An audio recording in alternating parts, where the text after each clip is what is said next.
मेरा रंग दे बसंती चोला। ये सिर्फ गीत नहीं है, ये एक फांसी का ऐलान है। लेकिन क्या हम जानते हैं कि इस चोले की कीमत क्या थी? 13 अप्रैल 1919, अमृतसर, जलियांवाला बाग। उस दोपहर सूरज गर्म नहीं था, लेकिन हवा में बारूद से ज्यादा कुछ था, डर। 12 साल का एक लड़का भीड़ के बीच चुपचाप खड़ा, चारों ओर पड़े शरीर, खून में भीगी मिट्टी और ब्रिटिश सैनिकों की गूंजती हुई गोलियां। वो लड़का भगत सिंह। इतिहासकारों और समकालीन लेखों के अनुसार भगत सिंह उस मैदान से मिट्टी उठाकर घर ले गए। वो मिट्टी उनके जीवन की पहली पुस्तक बनी, पहला शिक्षक, पहला धर्म। उस दिन उनका बचपन वहीं समाप्त हो गया। भगत सिंह का जन्म एक ऐसे घर में हुआ जहां आजादी की बातें खाने की मेज पर होती थीं। उनके पिता किशन सिंह और चाचा अजीत सिंह दोनों ही ब्रिटिश सरकार की नजरों में खतरनाक राष्ट्रवादी थे। घर में अखबार आते थे, क्रांतिकारी पर्चे आते थे और कहानियां नहीं, साजिशें सुनाई जाती थीं। इसलिए जब जलियांवाला बाग हुआ तो भगत सिंह का मन पहले से ही तैयार था। किशोरावस्था में उन्होंने स्कूल छोड़ दिया और नेशनल कॉलेज लाहौर में दाखिला लिया। वहीं उनकी मुलाकात हुई भगवती चरण वोहरा, सुखदेव, राजगुरु और चंद्रशेखर आजाद से। लेकिन भगत सिंह सिर्फ हथियारों में नहीं, विचारों में गहराई से उतर रहे थे। उन्होंने मार्क्स पढ़ा, लेनिन पढ़ा, रूसो पढ़ा और भारत के गांवों को देखा। उन्होंने समझ लिया था, केवल अंग्रेजों को हटाने से आजादी पूरी नहीं होगी। अपने लेखों में भगत सिंह बार बार लिखते हैं, क्रांति की तलवार विचारों की सान पर तेज होती है। उनके लिए क्रांति गोली चलाना नहीं थी, बल्कि इंसान की सोच बदलना था। यही वजह थी कि अंग्रेज सरकार से ज्यादा वे उस समाज को चुनौती दे रहे थे जो डर के साथ जीना सीख चुका था। 22 अक्टूबर 1928, लाहौर।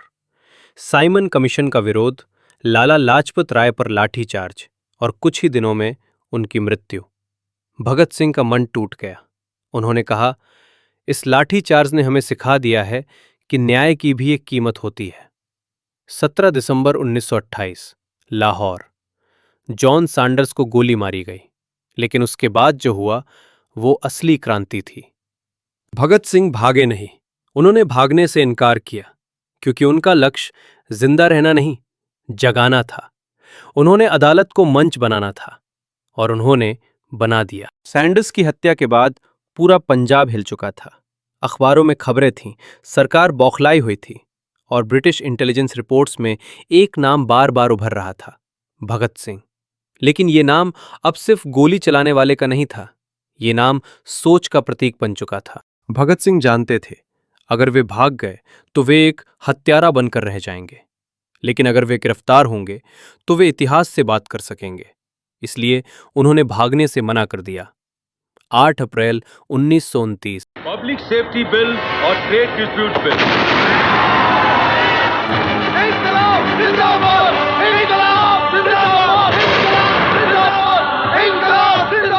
बम के साथ उड़ते हुए पर्चे गिरे। उन पर्चों पर लिखा था, यदि बहरों को सुनाना है तो आवाज बहुत ऊंची करनी पड़ती है। भगत सिंह और दत्त वहीं खड़े रहे। उन्होंने भागने से मना कर दिया, क्योंकि अब अदालत उनका मंच थी। अदालत में भगत सिंह की आवाज कांप नहीं रही थी, अंग्रेज जजों की कांप रही थी। उन्होंने कहा, मैं आतंकवादी नहीं हूं, मैं क्रांतिकारी हूं, और क्रांति का अर्थ है समाज की व्यवस्था बदलना। ये शब्द ब्रिटिश सरकार के लिए सिर्फ खतरा नहीं थे, वे भविष्य की भविष्यवाणी थे। जेल में भगत सिंह ने पढ़ना नहीं छोड़ा, उन्होंने सोचना और तेज कर दिया। उन्होंने लिखा, क्रांति कोई बम और पिस्तौल की संस्कृति नहीं है, क्रांति समाज की चेतना का पुनर्निर्माण है।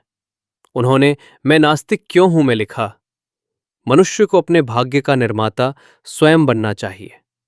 ये केवल धार्मिक वक्तव्य नहीं था, ये उस व्यवस्था पर हमला था जो डर को हथियार बनाकर इंसान को नियंत्रित करती है। यहीं से भगत सिंह अंग्रेजों से ज्यादा अपने समाज के लिए खतरनाक बन गए, क्योंकि अंग्रेज सत्ता छीनते थे, भगत सिंह डर छीन रहे थे। जेल के भीतर उन्होंने भूख हड़ताल शुरू की, 63 दिन, कैदियों के अधिकारों के लिए, अपमानजनक व्यवहार के खिलाफ। जतिन दास 63वें दिन शहीद हुए और पूरे देश ने देखा, ये क्रांति सिर्फ गोली की नहीं है। 22 मार्च 1929 लाहौर। अदालत में भगत सिंह, राजगुरु और सुखदेव तीनों को फांसी की सजा सुना दी गई थी। लेकिन उस दिन के बाद एक और लड़ाई शुरू हुई, राजनीति की लड़ाई।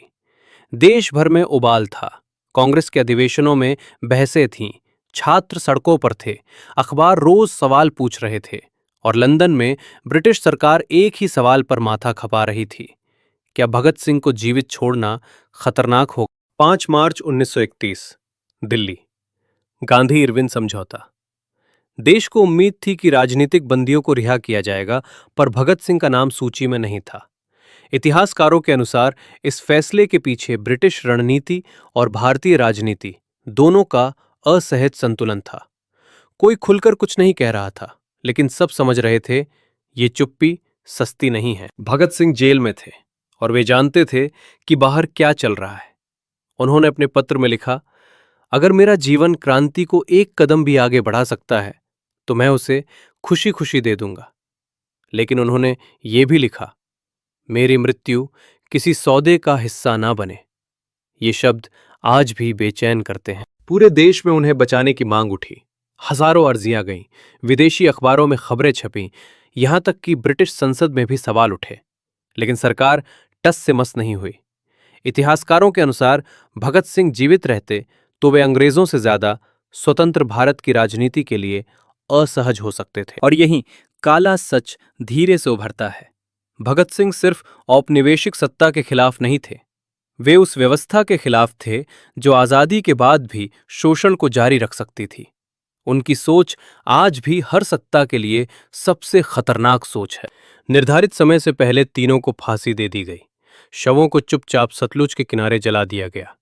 कोई सार्वजनिक अंतिम दर्शन नहीं, कोई अंतिम सभा नहीं। इतिहासकारों के अनुसार ये जल्दबाजी सिर्फ प्रशासनिक नहीं थी, शव राख हो चुके थे। 3 युवक इतिहास बन चुके थे। लेकिन उसी रात पूरे भारत में लाखों लोगों की नींद टूट गई थी, क्योंकि ये केवल 3 जीवनों का अंत नहीं था, ये एक युग का अंतिम वाक्य था। वर्षों बीत गए, देश आजाद हुआ, सत्ता बदली, झंडा बदला, लेकिन भगत सिंह की किताबें खामोश कर दी गई। उनके नाम पर राजनीति हुई, पर उनकी सोच से हमेशा दूरी बनाई गई।